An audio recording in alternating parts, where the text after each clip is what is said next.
Oke, baik. Selamat sore. Untuk perkuliahan hari ini adalah eh, perkuliahan asinkron. Jadi saya akan merekam presentasi ini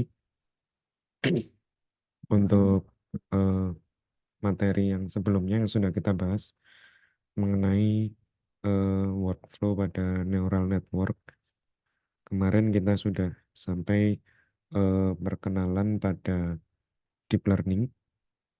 Jadi deep, deep learning framework yang sudah kita kenali yaitu PyTorch dalam kasus ini.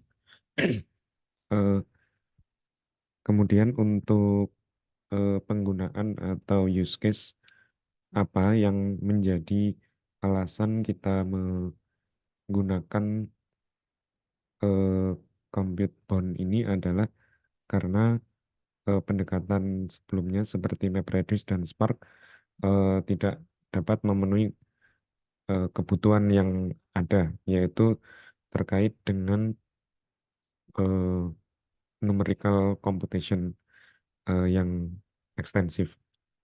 Dan kemudian kemarin kita juga sudah melihat perbandingan antara RDD yang eh, data struktur milik Spark, namun untuk kebutuhan pada PyTorch ini kita gunakan struktur data tensors.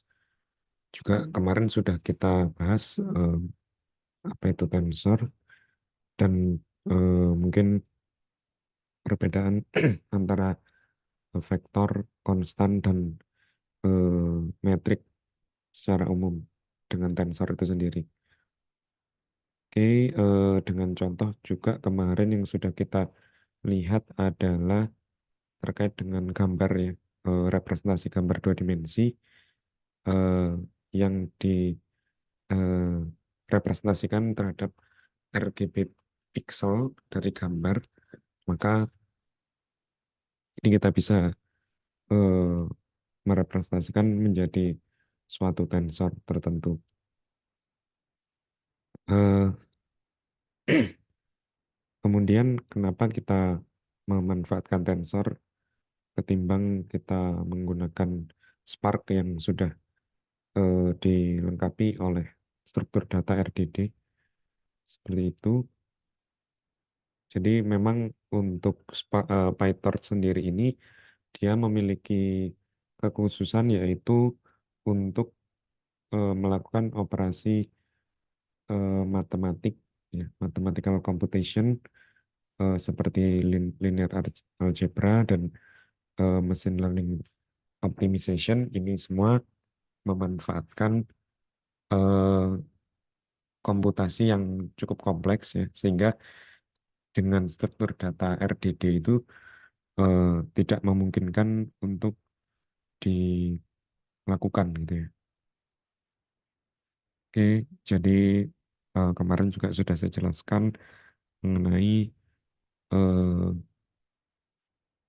kenapa struktur artificial neural network itu bisa dianggap sebagai sebuah deep neural network atau deep learning secara umum, yaitu karena layer-layer yang ada pada eh, neural network ini memiliki lapisan atau layer yang cukup banyak gitu ya layernya, serta eh, apa untuk neuron-neuronnya pun juga banyak gitu. Artinya proses perkalian, proses operasional matematik yang lainnya membutuhkan eh, perhitungan yang kompleks seperti itu, yang akan efisien jika dilakukan secara paralel menggunakan arsitektur GPU. Oke, ini adalah unit terkecil dari suatu nodes dalam eh, neuron, yaitu dari input, bobot, serta fungsi aktivasi, dan terakhir adalah output. Di semua input itu akan dikalikan dengan bobot, kemudian dimasukkan ke dalam suatu fungsi yang disebut fungsi aktivasi, Sehingga output ini nanti akan menjadi input pada network pada layer selanjutnya. Oke, pada dasarnya untuk eh, pengenalan linear regression kemudian bergeser ke neural network ini hampir sama pendekatannya, hanya saja yang membedakan pada neural network itu terdapat fungsi aktivasi yang di sini terdapat beberapa contoh fungsi aktivasi seperti hyperparabolic tangent atau tanha ini, kemudian rectifier linear unit atau ReLU yang masing-masing memiliki ciri khas dan karakter sendiri-sendiri gitu.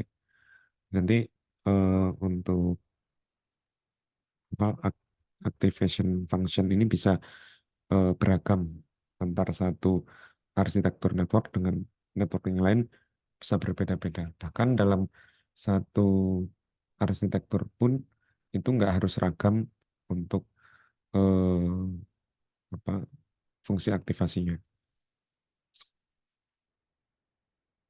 Nah, PyTorch sendiri dia eh, kemarin saya jelaskan kalau eh, level abstraksinya ini dia eh, cukup tinggi ya untuk kebutuhan aljabar linear. Jadi operasi-operasi yang ada pada perkalian metrik, penjumlahan, pengurangan, dan lain-lain itu sudah difasilitasi sehingga kita eh, sebagai pengembang model kita cukup me- eh, memanggil saja gitu. Oke, jadi ini yang eh, parameter deep dalam neural network itu seperti apa. Jadi ketika kita memiliki arsitektur eh, artificial neural network yang memiliki hidden layer lebih dari satu, maka itu kita bisa sebut sebagai deep neural network.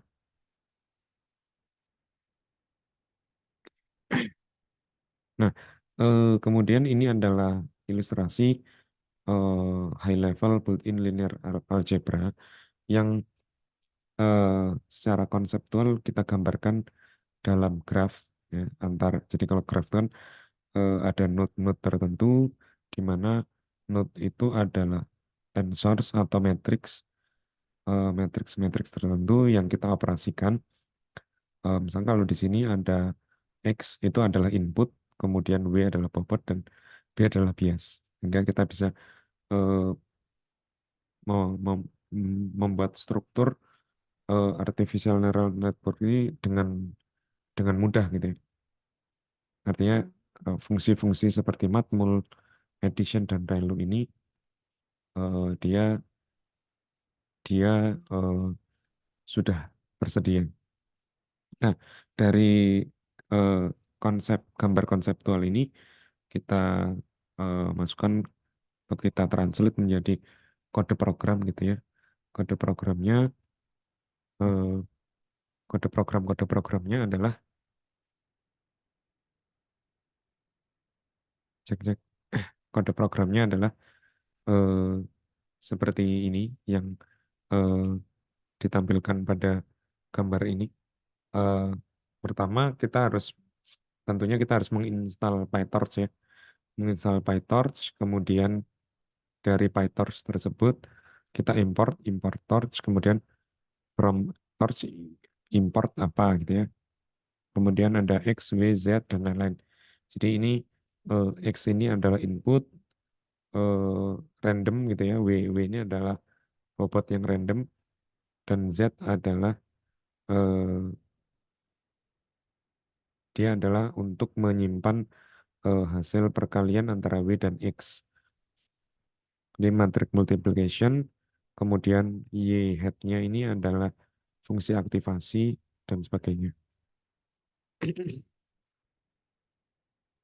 Oke, kemudian untuk linear regression, jadi regresi linear ini kita coba melakukan seperti biasa.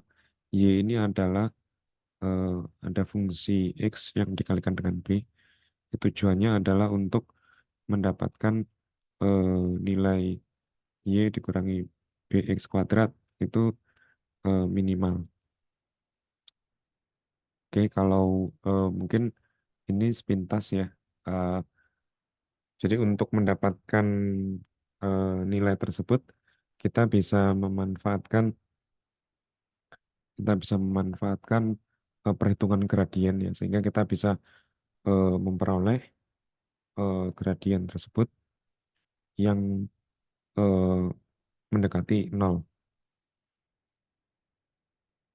Yang ingin kita cari adalah nilai B ini ya. Sebenarnya B ini adalah sebuah fungsi ya, fungsi atau eh, bisa jadi fungsi ataupun konstanta tertentu gitu ya untuk bisa kita dapatkan.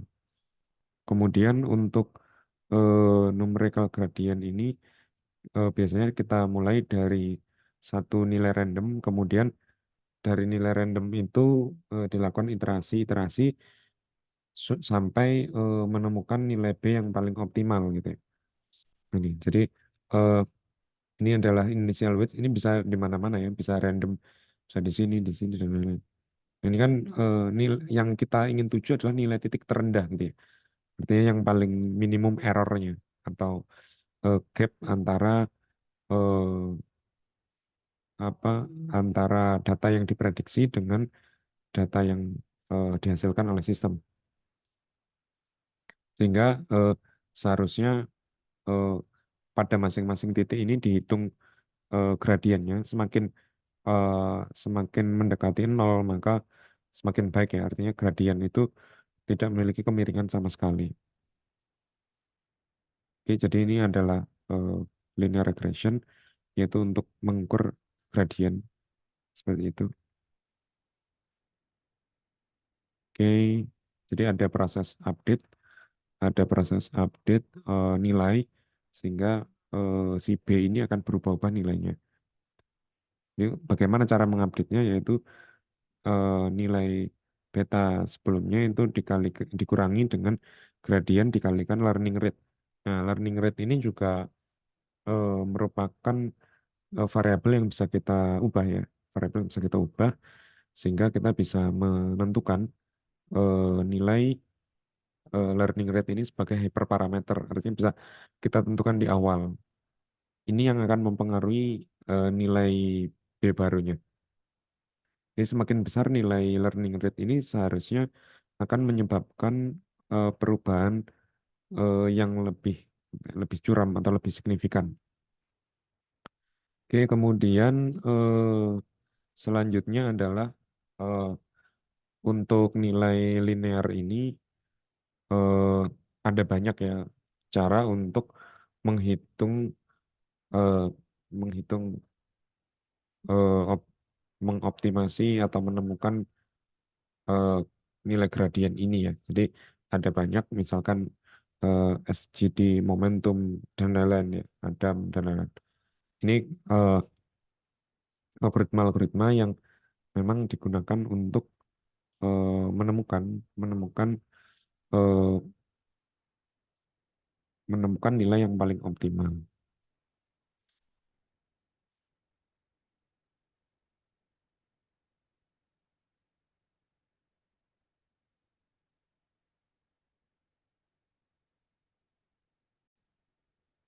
Oke, kemudian untuk linear regression ini gimana caranya kita eh, menyusun ya machine learning dan deep learning ini sehingga kita bisa membuat suatu model tertentu, yaitu dengan memanfaatkan computational graph.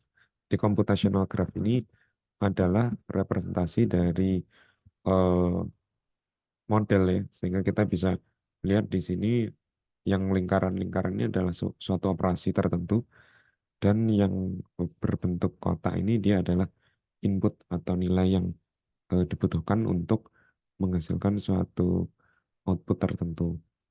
Kalau kita lihat di sini, X ini adalah input, B adalah eh, weight ya. Bisa dikatakan ini adalah bobot yang dikalikan secara matrik. Mungkin ini ada proses pengurangan.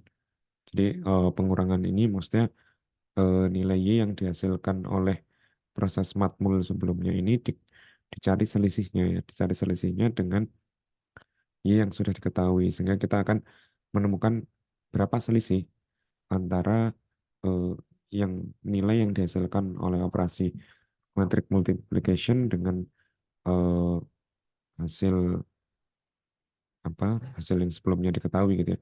Terus dikuadratkan, nah nanti ketemu L.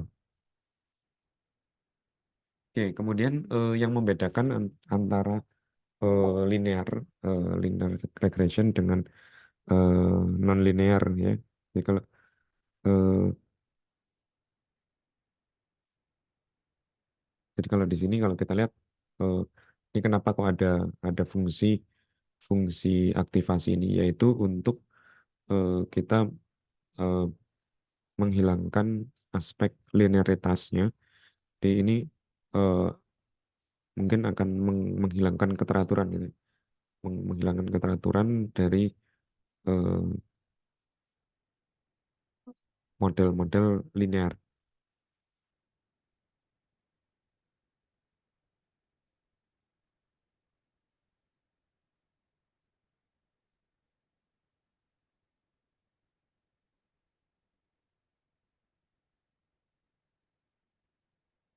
Ini contoh ketika kita memanfaatkan fungsi eh, linear regression pada PyTorch, dia ada input X, Y, kemudian ada beta gitu ya. Matmulnya ini adalah Z, hasil dari perkalian antara input dengan bobot. Kemudian kita masukkan ke dalam eh, fungsi eh, aktivasi ya. Kalau di sini kita menggunakan relu, kemudian kita hitung errornya. Jadi ini yang tadi kita lakukan yaitu mengurangi subtract and square eh, selisihnya tadi ya. Itu ada di sini sebenarnya di fungsi yang namanya MSE loss, mean square error loss. Ini adalah yang digunakan untuk menentukan apakah suatu model yang dihasilkan tadi itu sudah bagus atau belum. Kalau belum, maka dia akan di-update. Oke, nanti teman-teman juga bisa mencoba untuk regresi linear yang eh, natifnya ataupun kalau natif ini maksudnya manual gitu ya. Terus dibandingkan dengan menggunakan PyTorch ya. Jadi di PyTorch ada kelas namanya torch.nn linear regression. Jadi linear ya, bukan non linear. Jadi ini adalah kelas implementasi eh, dari ini.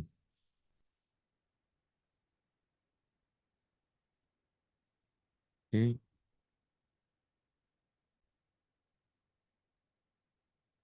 oke.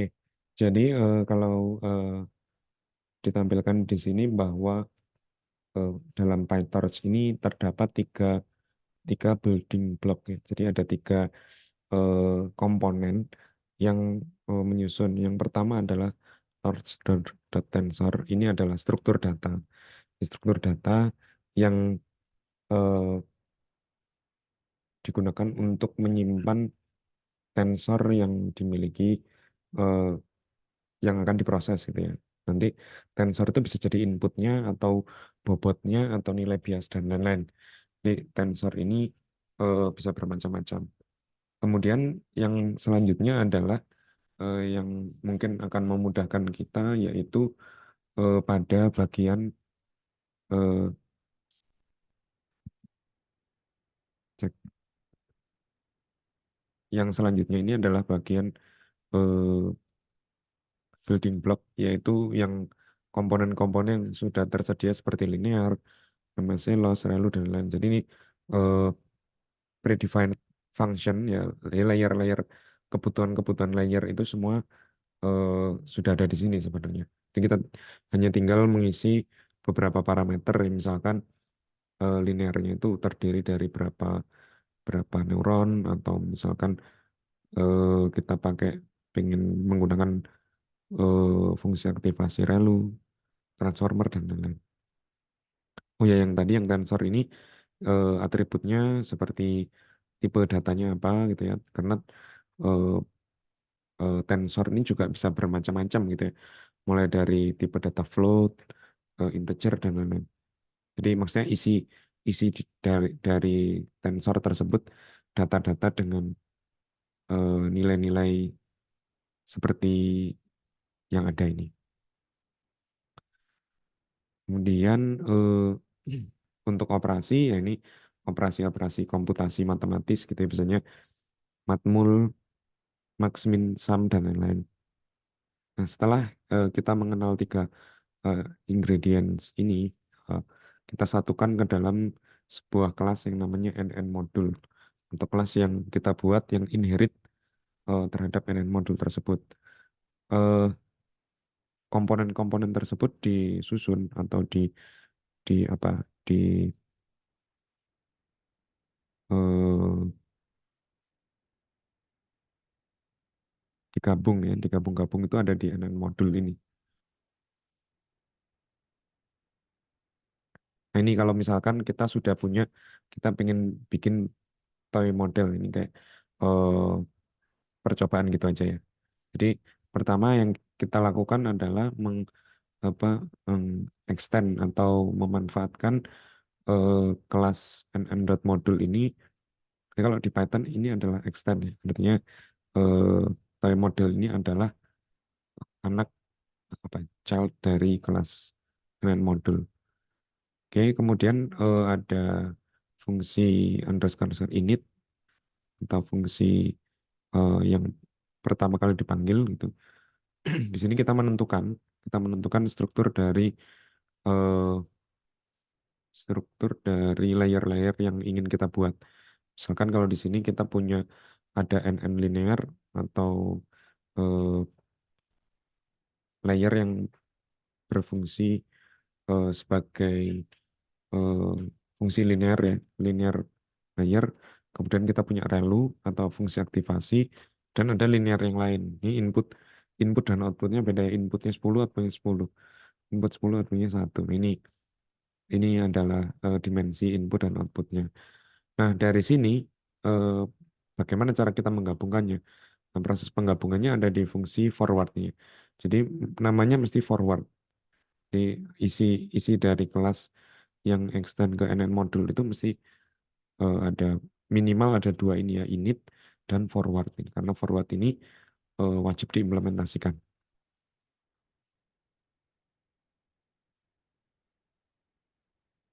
Nah, untuk memanggilnya atau menggunakannya maka kita buat eh, kelas instansiasi kelas model, kemudian eh, kita masukkan input ya, input di sini, kemudian kita hitung loss-nya juga. Jadi loss-nya nggak dihitung di sini, loss-nya ada di tempat lain gitu di sini.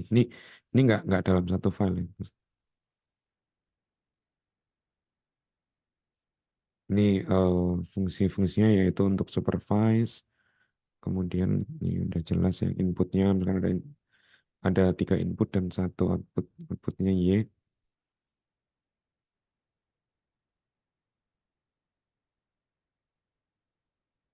Sebenarnya yang kita akan cari itu kan adalah nilai bobot-bobot yang paling optimal ya. Kalau bobot yang optimal tentunya nanti errornya juga akan semakin kecil. Ini eh, makanya kenapa kok perhitungan ini disebut perhitungan kompleks karena diberikan nilai-nilai input X1 sampai X3 dan juga hasil Y-nya, kita diminta untuk menentukan nilai W atau bobot yang ingin kita eh, buat gitu ya. Oke, jadi nanti eh, goalnya adalah sebenarnya kita ingin apa, menentukan nilai W dengan cara gradient descent. Gradient descentnya adalah nama algoritma ya. Tadi ada nama SGD, Stochastic Gradient Descent. Jadi bagaimana cara memperoleh nilai W itu supaya semakin cepat kita memperolehnya dan juga semakin errornya semakin kecil ya. Ini gambaran dari ilustrasi dari eh, konsep bagaimana gradient descent itu bekerja. Jadi memang awalnya eh, kita gunakan bobot inisial. random gitu ya. Dari bobot random tersebut kemudian bobot random ini kemudian eh, kita lakukan pendekatan sampai menemukan J minimum ya. Jadi jangan sampai eh, si apa initial weight ini malah ke atas ya, di mana errornya itu akan semakin besar. Ini konsepnya hampir sama tadi ya. Jadi ini linear regression. Nah, eh, terus gimana sih kalau misalkan kita punya eh, men-training GPT-3 gitu ya? Jadi apa yang membedakan antara satu satu arsitektur dengan arsitektur yang lain? Contoh, kalau tadi kan kita hanya punya satu nilai B, ya.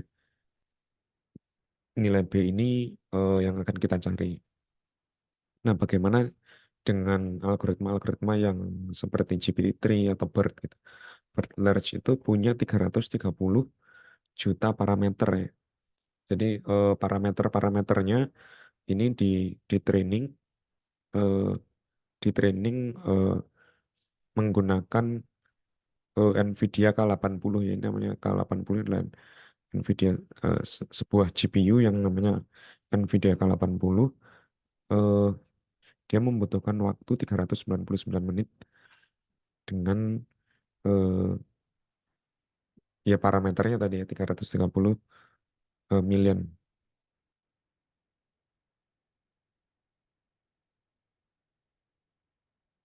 Nah, itu tadi adalah BERT ya. Jadi BERT, jadi bukan GPT-3.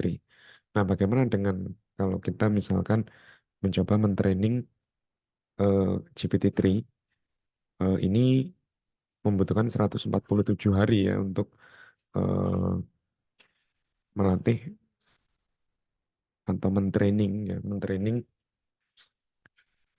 model tersebut pada sebuah single K80 GPU. Oke, artinya semakin banyak GPU yang kita gunakan, maka training time-nya akan semakin kecil juga.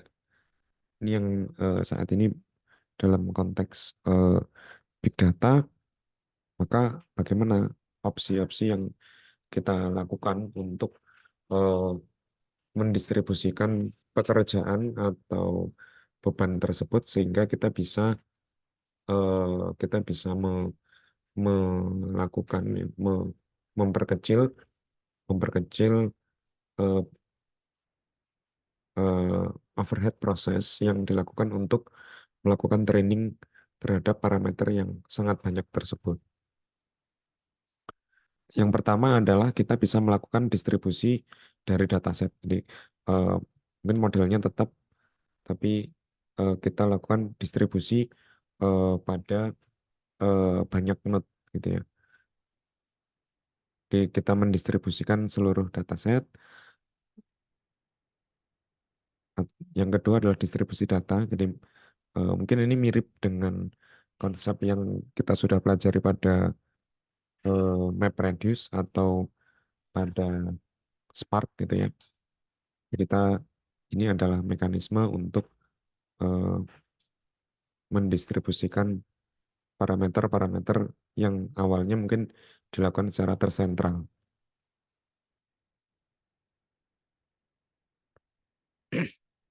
Kemudian yang ketiga adalah mendistribusikan model atau operasi matematis itu sendiri. Jadi yang didistribusikan bukan datasetnya, tapi operasi-operasi yang tadinya dilakukan dengan satu model kita kembangkan dengan eh, dilakukan transformasi pada transformasi pada eh, hanya pada satu proses. Ini disebar ke banyak proses. Ini contohnya eh, untuk eh, keunggulan dan kekurangannya adalah seperti ini. Di masing-masing punya keunggulan dan kekurangan.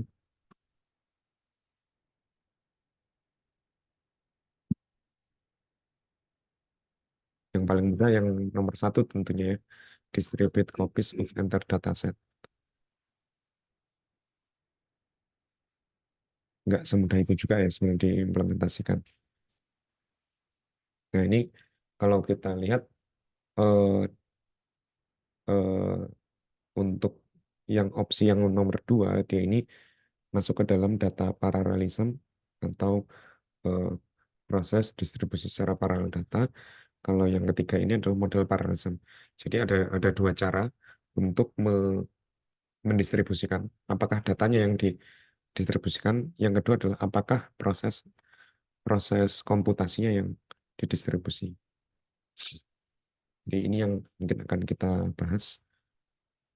Nah, kalau di PyTorch sendiri sudah sebenarnya sudah ada ya eh, kelas yang digunakan untuk melakukan paralelisasi data.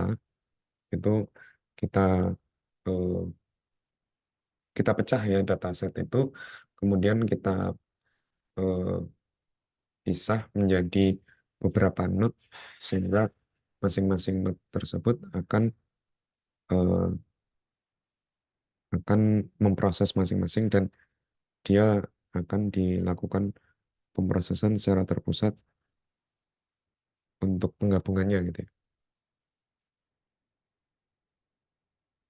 Nah, kalau data paralel ini masih dilakukan pada satu satu eh, node saja. Yang kedua adalah data distributed data paralel yang tadi yang saya sebutkan, dia bisa digunakan untuk eh, me- melakukan training proses pelatihan perhitungan itu pada multi GPU. Oke, ini adalah proses-proses yang lebih detail gitu ya. Mungkin teman-teman perlu perlu memahami ini secara detail ya, karena untuk saat ini sebenarnya yang kita butuhkan ya kita kita gunakan eh, adalah ini, karena single GPU itu pasti tidak akan cukup ya kalau misalkan tas atau data yang di eh, prosesnya adalah besar. Ya, ini adalah distributed data, yaitu dilakukan secara batch ya, yaitu memecah. Kalau ini sebenarnya sudah kita lakukan ya tanpa eh, di examples atau contoh-contoh demo dari PyTorch itu mereka sudah menggunakan proses batching. Ini kalau model paralel ini multi GPU ya.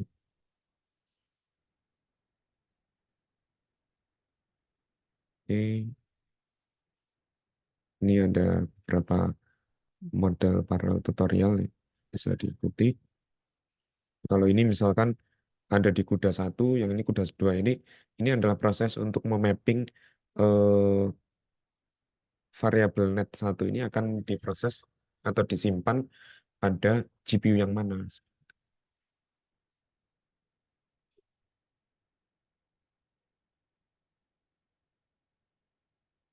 Oke, ini perbandingan ya, perbandingan ketika kita melakukan model paralel, single GPU, dan pipeline model paralel.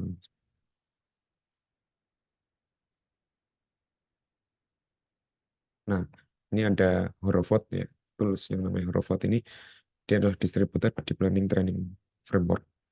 Dia adalah eh, satu tools yang memudahkan kita untuk melakukan pembagian atau pendistribusian proses pada GPU. Oke, jadi ini adalah eh, kesimpulannya. Eh, Mungkin ini enggak saya ini ya. Ada tiga jenis ya, ada tiga jenis, eh, sorry, dua jenis untuk paralelismnya. Yang pertama adalah data paralelism, yang kedua adalah model paralelism. Ini tergantung dari use case, apakah kita akan kita memiliki akses ke multi GPU atau tidak. Jika tidak, maka yang bisa kita lakukan adalah data paralelism. Oke, mungkin untuk eh, materi kali ini cukup sekian. Saya akhiri. Assalamualaikum warahmatullahi wabarakatuh.